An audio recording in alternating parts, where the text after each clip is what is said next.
Olá a todos e a todas, dando continuidade ao nosso curso de Filosofia Moderna, centrado sobre a consciência e sua relação com o conhecimento nos séculos 17 e 18.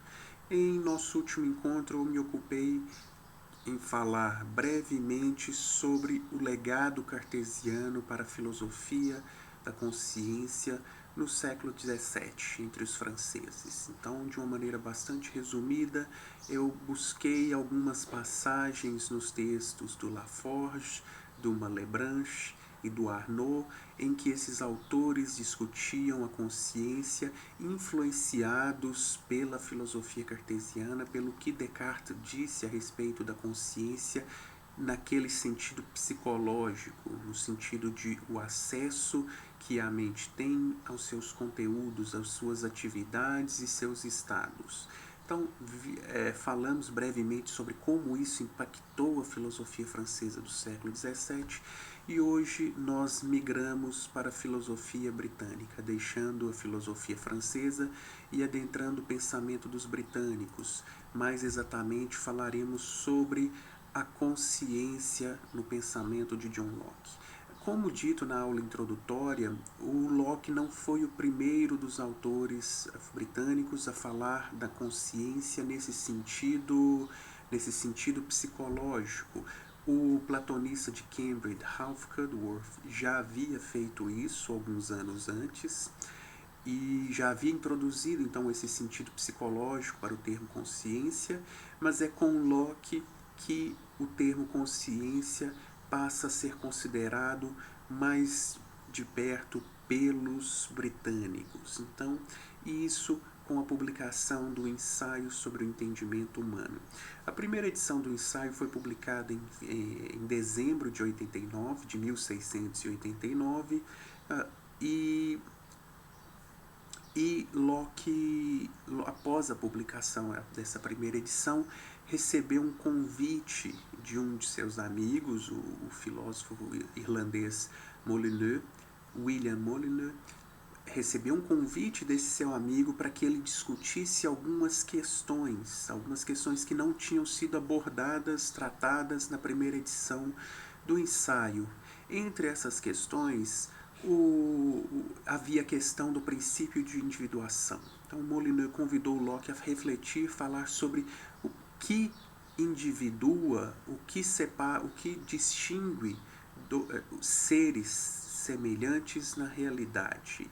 Eu vou me ocupar com essa discussão um pouco mais à frente, então não me ocuparei em desenvolver essa questão do princípio de individuação agora. O importante é que no capítulo em que o Locke, no texto que o Locke escreve sobre o princípio de individuação e que o Locke vai acrescentar a segunda edição do Ensaio sobre o Entendimento Humano, que é publicado em 1694, no capítulo, portanto, que o Locke fala sobre o princípio de individuação, o Locke fala sobre a identidade pessoal. O que faz com que os seres humanos acreditem ou sejam eles mesmos ao longo do tempo. Então, a pergunta que o Locke pretende dizer pretende explicar ou responder é o que faz com que eu seja a mesma pessoa ao longo do tempo, apesar de todas as alterações pelas quais eu passo. Então, e o Locke vai explicar a identidade pessoal, e claro, como dito, eu vou falar sobre isso adiante de uma maneira muito mais detalhada. O Locke explica a identidade pessoal, isso o que faz com que a pessoa seja a mesma ao longo do tempo, a partir da consciência. É a consciência dos atos, das ações e dos pensamentos que torna a pessoa a mesma pessoa. Então, o Locke, com a introdução desse conceito de consciência no problema da identidade pessoal, cria um interessante problema filosófico e motivando os autores na sequência, vários autores na sequência, não apenas a discutir a questão da identidade pessoal, como também discutir a questão da consciência. Então, o Locke se torna como que o ponto de partida, apesar de não ter sido o primeiro a falar da consciência, torna-se o ponto de partida para que nós possamos falar, talvez, uma filosofia da consciência britânica no início do século XVIII. Mas, por hora, não vou me ocupar em falar da consciência e da identidade pessoal. Isso ficará para um momento posterior. Por hora, eu gostaria de introduzir as primeiras considerações do Locke sobre a consciência e distinguir o que o Locke entende por consciência e o que o Locke entende por reflexão, que serão dois termos técnicos da filosofia de Locke e que Locke, infelizmente, não se ocupa em separar sistematicamente ou distinguir de uma maneira clara para nós leitores e leitoras. Então, começamos essa discussão da filosofia da consciência do Locke a partir desse problema da distinção entre consciência e reflexão. Então, começo falando sobre as primeiras afirmações do Locke sobre a consciência. E logo de início nós vemos que Locke assume a tese cartesiana da transparência do mental. Então, assim como Laforgue, assim como Malebranche, assim como Arnaud, Locke é um desses autores do século XVII que acredita que o mental, as atividades e os estados mentais estão completamente disponíveis para o acesso da mente. Tudo o que está na mente humana nós estamos conscientes de tudo o que se passa no interior de nossas mentes.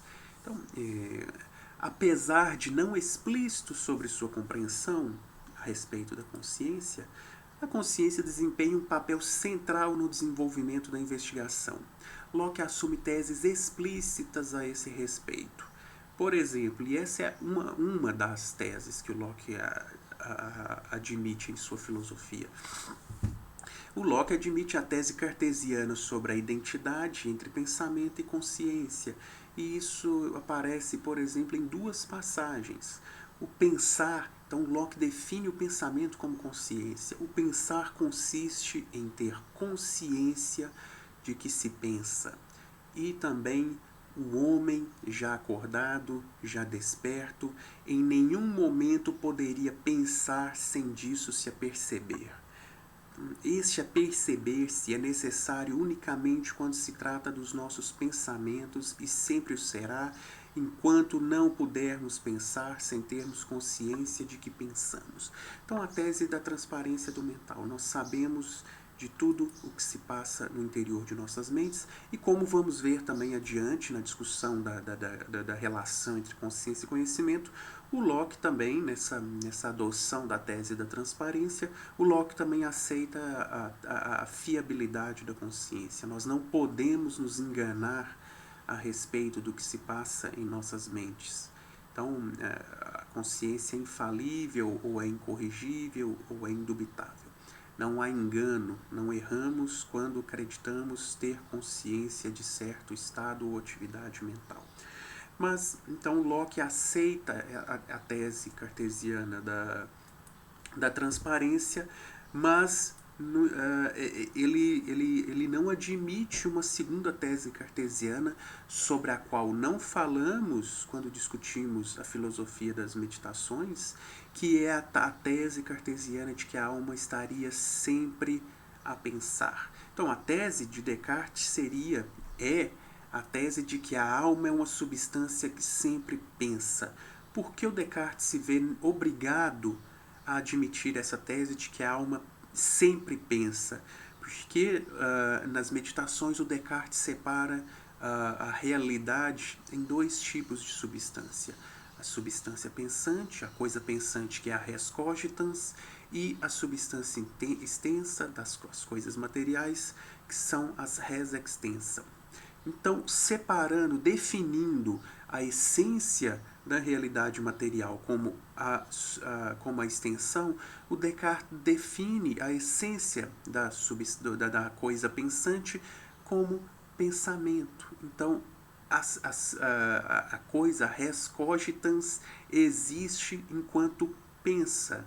Daí a necessidade de se supor que a alma estaria todo o tempo pensando. Então essa é a tese cartesiana contra a qual o Locke vai se opor justamente em um apelo à própria consciência. então, que é a experiência. Então, para empiristas como Locke,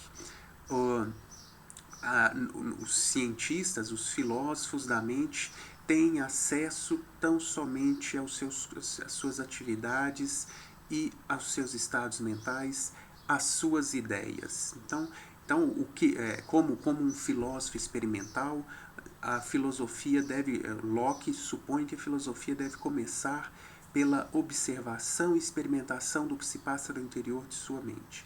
E então a experiência, as ideias. Então, a experiência dos próprios fenômenos mentais, que é permitida pela consciência, não autoriza que nós defendamos a tese de que a alma sempre pensa.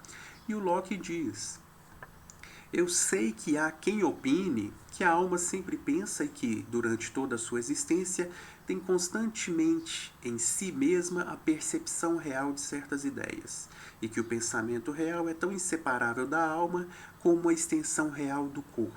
Então, a essência dos corpos seria a extensão, a essência da alma seria o pensamento. Então, portanto, a alma deveria pensar todo o tempo. É preciso que a alma pense todo o tempo. De modo que, se esta opinião é verdadeira, inquirir sobre o começo das ideias de um homem é tanto como perguntar pelo começo de sua alma. Porque, segundo esta opinião, a alma e as suas ideias, como o corpo e a sua extensão, começaram a existir ao mesmo tempo. Então, mais um dos tópicos, essa é uma introdução ao tema da consciência. Então, estou introduzindo vários temas que serão tratados adiante. Então, nessa passagem não está claro, mas o Locke vai se opor a essa opinião de que a alma sempre pensa, essa tese, porque a consciência não permite que digamos isso. A nossa experiência, a nossa consciência do que se passa em nossas mentes revela que nós nós não estamos conscientes todo o tempo. Então, se não estamos conscientes todo o tempo e pensamento é consciência, nós não podemos dizer que a alma pensa todo o tempo. Como dito, vou voltar a esse ponto um pouco adiante, quando falarmos sobre a fiabilidade da consciência. Mas então, ao mesmo tempo que o Locke continua a filosofia cartesiana em alguns aspectos, o Locke também vai começar a se distanciar. E um dos mais explícitos rompimentos de Locke com a filosofia de Descartes, do ponto de vista da consciência, é esse.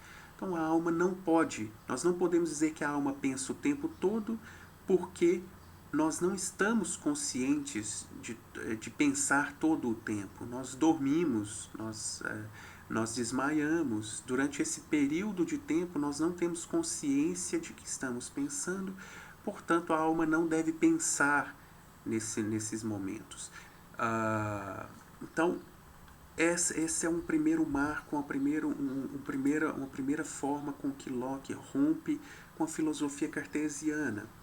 E apesar de Locke falar com bastante frequência a respeito da consciência, em mais de um momento ao longo do ensaio, o Locke nunca define o que é. Na verdade, há uma definição de consciência, mas Locke não sistematiza essa sua compreensão do que seria consciência. Então, cabe a nós, leitores do Locke, nos aproximarmos dos textos e recolhermos passagens de um ou outro capítulo para tentar compreender o que de fato o Locke estava compreendendo por consciência. E, a meu ver, a maneira mais sistemática para se compreender a consciência em Locke é a partir da comparação ou em uma perspectiva analógica, tentarmos entender a consciência a partir da percepção, da faculdade de perceber, que é a faculdade de perceber os objetos do mundo externo. Então, quando eu vejo uma árvore, por exemplo, ou eu vejo uma lareira, eu ouço um som, sinto um sabor, eu estou tendo uma percepção visual, ou uma percepção auditiva, ou uma percepção do paladar, ou olfativa, enfim. Nós estamos percebendo os objetos do mundo externo. por meio da percepção. E essa chave, porque Locke é bem mais claro sobre a percepção, essa chave de interpretação parece muito exata, ou nós podemos transferir essa chave de explicação da percepção para o fenômeno da consciência. Então, em uma das passagens que, a meu ver, Locke é mais claro a respeito da natureza da consciência, ele vai dizer, e eu cito Locke, e todas essas citações vão estar na descrição do vídeo. Vocês vão encontrar os textos ou os capítulos do ensaio a partir dos quais eu desenvolvi essa videoaula. Então essas passagens são desses capítulos. Serão 2 ou 3 capítulos no máximo do ensaio sobre o entendimento humano. E o Locke diz: se dizem que um homem tem sempre consciência de que pensa, eu pergunto como é que o sabem. Porque ter consciência é aperceber-se, e na tradução nós temos o aperceber-se, mas no original ele diz é a percepção do que se passa na própria mente de um homem. Então, aqui há, e essa analogia da consciência com a percepção, portanto, é proposta pelo próprio Locke. Então, o que nos faz tentar compreender a consciência à maneira da percepção. Só que, claro, uma vez que a percepção diz respeito aos objetos do mundo externo, a consciência dirá respeito às atividades e estados mentais. Daí uma analogia. Pode, porventura, outro homem aperceber-se de que eu tenho consciência de qualquer coisa, quando eu próprio não me apercebo disso? Aqui o conhecimento humano não pode estender-se para além da sua própria experiência. O que nos chama mais atenção nessa passagem é justamente essa aproximação da consciência com a percepção, e é sobre ela que eu trabalharei de agora em diante. Tentarei entender a consciência como se fosse uma percepção interior. Se a percepção é o que permite o conhecimento do exterior, essa consciência seria uma percepção interior que permitiria o conhecimento de nossas atividades e estados internos. Então, chama a atenção a aproximação realizada por Locke entre a atividade da consciência e a percepção. Estar consciente é perceber os fenômenos mentais. Se nós considerarmos seriamente essa aproximação, talvez a gente possa entender que as atividades da consciência se desenvolvem à maneira da percepção dos objetos externos permitida pelos sentidos. Algo como uma percepção interna dos fenômenos mentais. Então, essa será a chave de leitura a partir da qual nós tentaremos nos aproximar do conceito de consciência no ensaio do Locke. Então, lá no capítulo acerca da percepção, no livro 2 do ensaio, o Locke vai explicar, sistematizar a sua compreensão da atividade da percepção, a atividade de perceber o mundo. E ele nos diz, ou melhor, a capacidade da mente de perceber as qualidades dos objetos do mundo externo. Então, ele vai dizer, porque ordinariamente, naquilo a que se chama pura e simplesmente percepção, a mente é apenas passiva, não podendo deixar de perceber o que realmente percebe. E aqui está a hipótese. Então, nessa aproximação, já que a percepção é algo passivo e que não pode deixar de acontecer por exemplo, quando estamos diante de uma árvore, nós não podemos deixar, nós não somos capazes de não percebê-la se estamos olhando para ela. Então, da mesma maneira, a consciência funcionaria da mesma maneira. Como nós não poderíamos deixar de estar consciente daquilo que acontece em nossa mente. Então, na consciência, assim como na percepção dos objetos externos, a percepção dos fenômenos mentais é tanto passiva quanto involuntária. Então, passiva porque não há um ato da mente, uma ação, uma atividade da mente, no sentido, a mente não precisa realizar essa operação por si, a partir de um ato da vontade. e é um ato involuntário. Então a consciência é involuntária. E essas marcas da passividade e da involuntariedade são importantes para, adiante, ser possível separar as atividades da consciência de ao menos um dos graus da reflexão. Então, o que eu chamo a atenção para isso? Se nós utilizarmos a chave o que o Locke diz sobre a percepção para compreendermos a consciência, nós vamos reconhecer que a consciência é uma atividade mental passiva, é algo passivo e também involuntário. E nessa passividade e nessa involuntariedade é que nós vamos encontrar as características que nos permitirão separar a consciência da reflexão. E isso vai ser o ponto do nosso próximo encontro. Por ora ficamos então na consciência passiva e não dependente de um ato involuntário. Da mesma maneira que se eu estiver diante de uma árvore, eu não posso de olhos abertos, eu não posso deixar de ver essa árvore. Da mesma maneira, eu quando estou em determinado estado mental, eu estaria percebendo esse ato mental de uma maneira passiva e involuntária. Não depende da minha vontade querer perceber esse estado mental. Esse é o ponto. Então, a percepção. Se um indivíduo de olhos abertos se encontra diante de uma árvore, ele não pode evitar de percebê-la. Tampouco é preciso algum exercício de sua vontade para tal, porque é passivo. Então não precisa de nenhuma atividade da vontade, ele não precisa querer ver a árvore.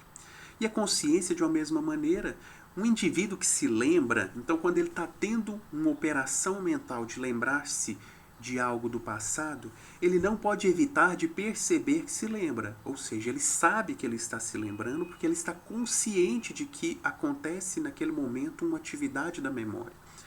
E do mesmo modo que na percepção, não precisa exercitar sua vontade para ser capaz de estar consciente disso. Então não depende da vontade nós sabermos que estamos nos lembrando, nós estamos tendo aquela atividade mental. Da mesma maneira que não depende da vontade nós sabermos ou estarmos conscientes de que estamos com fome, de que estamos com sede, de que estamos com ódio, de que estamos sendo afetados pela paixão do ciúme, da inveja, enfim. E o Locke vai nos apresentar o exemplo do fogo.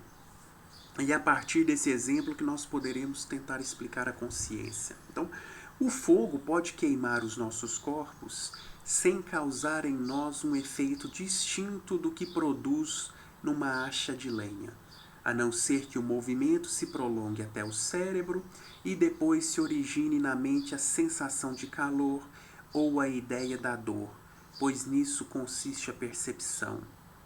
Então, o que é importante é que o Locke está dizendo que para percebermos os objetos do mundo externo, é preciso que exista uma ideia das qualidades dos objetos do mundo externo.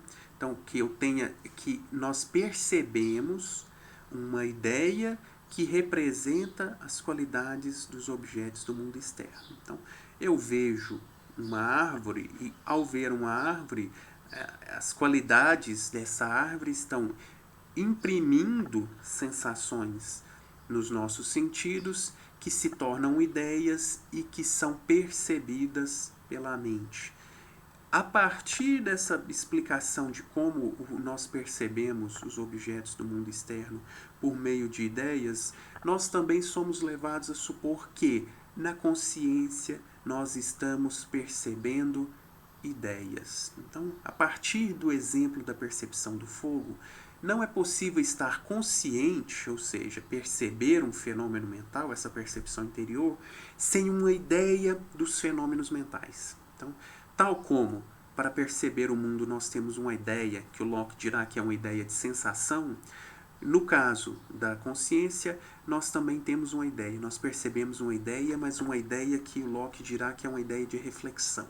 Então, as duas fontes do conhecimento humano, se vocês se lembram da disciplina de Moderna 1, na Moderna 1, ao estudarmos o empirismo lockeano, nós vemos que, para o Locke, há duas fontes para as ideias do entendimento. A sensação, que são as ideias que nós colhemos a partir dos nossos 5 sentidos, e a reflexão, que é as ideias das nossas operações mentais. Então, por reflexão, nós adquirimos ideias das operações que acontecem na mente. Então, no caso da percepção dos objetos externos, nós estamos percebendo ideias de sensação. No caso da consciência, nós estamos percebendo ideias de reflexão. Todos esses pontos têm sido tratados aqui de maneira breve, porque supondo que vocês tiveram oportunidade de entrar em contato com esses fundamentos da filosofia lockeana, perdão. Então, por isso eu não me detenho muito em explicar o que é uma ideia de sensação e o que é uma ideia de reflexão. Então, a consciência das operações da mente não é, portanto, imediata, mas mediada por ideias que a elas fazem referência. Esse, como vários pontos tratados até aqui, esse é um ponto sobre o qual nós vamos falar muito detidamente nos próximos encontros, que é a questão do contato da mente com suas próprias atividades mentais, ou dos seus próprios estados mentais. O que o Locke está dizendo é que existe uma ideia que é intermediária entre a mente e as suas próprias atividades. Ou seja, nós não percebemos diretamente o que se passa no interior de nossas próprias mentes. Isso tem consequências muito fortes do ponto de vista da epistemologia, que desenvolvendo essa compreensão, por exemplo, o David Hume chegará a uma posição fortemente cética a respeito das possibilidades de conhecimento da mente humana. Mas por ora, fiquemos aqui no Locke e com essa compreensão de que consciência é a percepção de uma ideia de reflexão. Da mesma maneira que a percepção em relação aos objetos do mundo externo é um perceber uma ideia de sensação. Então, as ideias como objetos da consciência. Então, a consciência, para o Locke, é intencional e tem como objeto a ideia de uma operação da mente. A operação é o julgar, o acreditar, o duvidar, o raciocinar. Então, nesse esquema de explicação lockeano, nós temos o espírito ou a mente, nós temos a consciência ou o estar, aqui há um erro, estar consciente, não há um erro não, tá correto. Há o espírito e a mente que está consciente, ou seja, percebe uma ideia de reflexão que representa uma atividade mental. Cumpre aqui explicar brevemente esse conceito de ideia, que o Locke está falando em uma ideia como se essa ideia fosse uma entidade mental diferente das próprias operações mentais. Então, ali em nossa mente há pequenas entidades, e pequenas não posso dizer, para ser rigoroso, eu não posso falar em pequenas, porque isso são entidades mentais não são extensas. Então, há na mente entidades que são chamadas ideias, e essas ideias são uma imagem, ou elas correspondem, no caso das ideias de sensação, correspondem às qualidades dos objetos do mundo externo. No caso da consciência, nas ideias de reflexão, elas representam ou correspondem ou são imagens de atividades e estados mentais. Então aqui nós temos três elementos. Nós temos a mente que percebe uma ideia, e essa ideia representa, no caso da consciência, uma atividade mental. Então nós temos três existências Nós temos a existência da mente, nós temos a existência de uma ideia e a existência de uma atividade mental. Então, nessa explicação, então, nós separamos entre três entidades distintas, da mesma maneira que, ao falarmos da percepção dos objetos do mundo externo, nós temos a mente que percebe, a ideia que representa, que é uma imagem da qualidade do objeto externo, e o próprio objeto externo. Então, a diferença no caso da consciência é que nós não temos um objeto externo ou uma qualidade de um objeto externo. Nós temos uma atividade ou estado mental que será representado por uma ideia. De modo que a mente, como a mente não está em contato direto com os objetos do mundo externo, e sim com ideias que representam esses objetos, a mente não estaria em contato direto com suas próprias atividades, mas sim com as ideias que representam essas atividades. E a pergunta que fica para todo bom epistemólogo é: essas ideias representam fielmente essas atividades mentais? Da mesma maneira que nós podemos perguntar, como fez Descartes ao fim da meditação 6, como ele se pergunta, as nossas ideias representam fielmente os objetos externos? Elas são idênticas? E a resposta do Descartes será negativa. Da mesma maneira, nós podemos nos perguntar se essas ideias são a imagem idêntica e, portanto, permitem o conhecimento certo daquilo que elas representam, ou seja, as próprias atividades mentais. Mas isso é um ponto que, curiosamente, o Locke não se preocupa em discutir. Então, ainda que os autores modernos estejam preocupados em explicar como nós podemos conhecer os objetos do mundo externo por meio de suas ideias, e perguntar as nossas ideias representam os objetos do mundo externo, o Locke não parece muito preocupado em explicar se as nossas ideias representam fielmente as atividades que elas deveriam representar, as ideias de reflexão. Como, mais uma vez, discutiremos isso bem mais detidamente adiante em nosso curso. Então, na percepção, percebe-se a ideia de uma qualidade sensível que representa a qualidade no objeto externo. Então,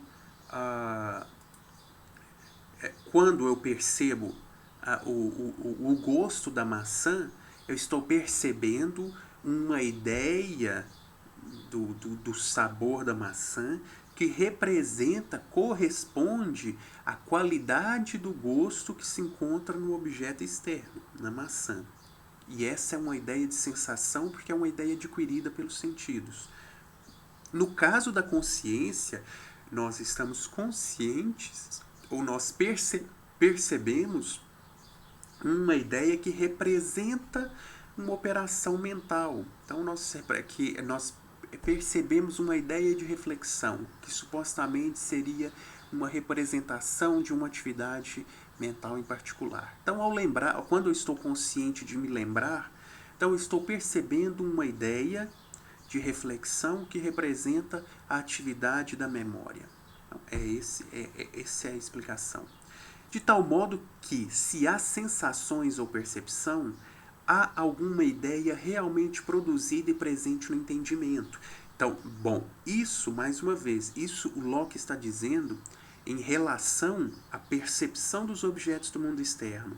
E nós estamos aqui tentando aplicar essa chave de explicação da percepção à consciência. Então, se o Locke está dizendo que sempre que há percepção há uma ideia no entendimento, então, sempre que há consciência, nessa aproximação entre consciência e percepção, sempre que há consciência, há alguma ideia realmente produzida e presente no entendimento, só que uma ideia de reflexão. Então, de modo analógico, sempre que há uma ideia de uma operação na mente, não se pode não se aperceber disso. Então, se está ocorrendo uma operação, essa operação é compreendida, é percebida por sua ideia. Nós percebemos a ideia dessa operação. Espero que isso que essa explicação não esteja muito complexa ou que eu esteja repetitivo demais. é só uma tentativa de aproximar a percepção da consciência, ou a consciência da percepção, algo que de agora em diante alguns autores também farão, como o caso do Thomas Reid. O Reid vai entender a consciência de a maneira da percepção, só que a consciência seria como aqui eu estou tentando explicar em Locke, a consciência seria uma percepção interna. Então, aqui eu estou tentando fazer o mesmo, explicar a consciência a partir da percepção em Locke.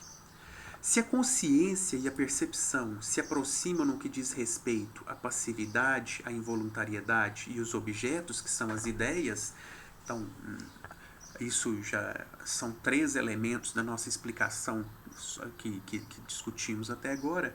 Ambas podem ser distinguidas, no entanto, a partir da origem das ideias a que se referem. No caso da percepção, a fonte das ideias, percepção dos objetos do mundo externo, a fonte das ideias é a sensação. No caso da consciência, a fonte das ideias é a reflexão. A primeira experiencia o mundo físico por meio das ideias de sensação e, consequentemente, a segunda consciência experiencia o mundo mental mediante ideias de reflexão. Bom, então até agora eu me ocupei sobretudo em tentar explicar o que seria essa atividade da consciência para o Locke. Estar consciente é estar consciente de ideias, porque a consciência é uma percepção interna. E, nós conhecemos o que se passa no interior de nossas mentes por meio de ideias de reflexão. Acontece que o Locke nunca foi muito claro a respeito da distinção entre consciência e reflexão. O que é reflexão, ele se ocupa em nos explicar detidamente. O que é consciência nunca está claro, ou pelo menos está claro. Eu acho que o correto a se dizer é que o Locke nunca se detém em uma sessão, por exemplo, para dizer isso é a consciência funciona dessa forma, o estar consciente é isso. E, mais difícil ainda, o Locke nunca separa explicitamente entre consciência e reflexão, de modo que nós, intérpretes, devemos nos aproximar do texto e tentarmos entender essa separação. Então, ambas as noções, consciência e reflexão, parecem estar profundamente conectadas no desenvolvimento da filosofia lockeana. E, contudo, o filósofo não é explícito em nenhuma parte de sua obra sobre como ambas se distinguem ou como uma se relaciona à outra. Se, por um lado, Locke confere um tratamento mais sistemático à reflexão, então ele abre o livro 2 do Ensaio sobre o Entendimento Humano discutindo o que é, discutindo as ideias e a fonte de nossas ideias, a sensação e a reflexão. Então há uma discussão um pouco mais detida, explícita sobre a reflexão. Se, por um lado, Locke confere um tratamento mais sistemático à reflexão, ao tratar das duas fontes de ideias simples na mente, o mesmo não pode ser dito acerca da consciência. O termo consciência não aparece, por exemplo, em nenhum título dos 69 capítulos que compõem o ensaio. Não há, do mesmo modo, nenhuma seção dedicada especialmente à explicação do que é, para Locke, o fenômeno mental do estar consciente. E isso foi o que nós tentamos fazer até agora a partir de uma aproximação com a percepção. Cumpre aos intérpretes, portanto, a tarefa de sistematizar o conceito de consciência e pensá-lo em sua relação com a noção de reflexão. E o que nós vamos tentar fazer de agora em diante é justamente explicar essa relação entre consciência e reflexão e se há uma distinção entre essas duas atividades. Então, já no século XVIII, o Thomas Reid, e vocês vão ver que o Reid está sempre presente por ter sido muito crítico desses autores. O Reid foi um crítico do Descartes, do Malebranche, do Locke, do Berkeley, do Hume, fez extensos comentários sobre as filosofias de todos esses autores, fala também do Leibniz, fala do Arnaud, mas tendo uma extensa obra a respeito desses autores, muitos escritos, então o Reid é muito pontual em alguns casos e nos oferece várias críticas ao modo como esses autores, Descartes, Locke e Hume, por exemplo, trabalharam. E em uma dessas críticas, o Reid vai acusar o Locke justamente de não ter feito essa distinção clara entre o que é a consciência e o que é a reflexão. Reid acusa Locke de confundir ambas as atividades, tendo cometido o equívoco de não separar esses dois poderes da mente. Então, para o Reid, são duas capacidades distintas da mente, o estar consciente e o refletir. E o Reid diz lá no ensaio sobre os poderes intelectuais do homem, que é uma obra publicada em 1785. Então, mais de 80 anos depois, 90 anos depois do ensaio do Locke. A reflexão deve ser distinguida da consciência, com a qual é frequentemente confundida, mesmo pelo Sr. Locke. Todos os homens estão todo o tempo conscientes das operações de suas próprias mentes enquanto eles estão acordados. Então aqui nós vemos o Reid assumindo a posição lockeana, a compreensão lockeana de que nós estamos conscientes de todos os pensamentos, mas apenas enquanto estamos acordados. Contudo, há poucos que tenham refletido sobre elas, ou tenha as feito objetos de pensamento. Então Locke é acusado de não ter separado entre reflexão e consciência, e há também uma considerável literatura secundária, considerados textos críticos, sobre como separar ambas na filosofia lockeana, o que é consciência e como como a separamos da reflexão. Na literatura secundária, e aqui eu uso apenas um desses autores, o Mark Coustal, há intérpretes que também entendem existir essa confusão da parte de Locke. Então, a seu ver, Locke não é claro a esse respeito, e mais de uma tentativa de estabelecer um critério para se distinguir entre consciência e reflexão conduz a sérias dificuldades. Então aqui tem várias tentativas, tem 3 tentativas distintas de se separar entre reflexão e consciência, e o Coustal acredita que todas elas trazem problemas para a filosofia lockeana. E para o Coustal, existem motivos para o Locke ter se mantido nessa situação de ambiguidade sobre a distinção entre consciência e reflexão. E ele diz: afirmo que a fonte de sua dificuldade repousa sobre a presença de forças poderosas levando-o em diferentes direções. A evidência é de que ele nunca resolveu satisfatoriamente essas tensões. Então haveria duas forças conduzindo Locke para direções opostas ao falar de consciência e reflexão. Qual que seria a primeira dessas forças ou tendências? Em que o Locke parece querer restringir o termo reflexão apenas para uma forma superior de consciência, uma forma superior que não estaria disponível, em geral, para crianças. Então haveria uma consciência inferior, uma forma de consciência inferior, uma forma de consciência superior, e as crianças, por exemplo, teriam apenas essa forma de consciência inferior e não teriam, portanto, a capacidade de reflexão. Então, essa forma superior de consciência. E a segunda tendência é justamente a contrária.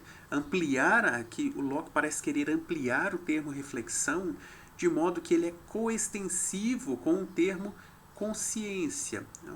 Ou seja, de modo que as crianças poderiam também refletir, não apenas Ou seja, não existiria uma forma superior de consciência, nenhuma forma de inferior de consciência, e as crianças, por exemplo, teriam, portanto, a capacidade de refletirem. Bom, vocês devem estar se perguntando, provavelmente, sobre o que é reflexão, sobre o que eu tenho tanto falado, e é justamente esse o ponto do nosso próximo encontro. Eu não expliquei o que é a reflexão, que nós precisamos distinguir da consciência, porque esse vai ser o trabalho com o qual nós vamos nos ocupar. Então, nosso próximo encontro. Então, vou tentar explicar o que é a consciência, o que é a reflexão, contrapondo-a à atividade da consciência. Então, eu encerro aqui essa videoaula, esse encontro, chamando atenção para o principal ponto, que foi esse ponto de tentar entender, nós tentamos entender a consciência como se a consciência fosse uma percepção, mas uma percepção interna. Para o Locke, então, há uma percepção que nos permite conhecer os objetos do mundo externo por meio de ideias, e Locke sugere essa aproximação da consciência com a percepção.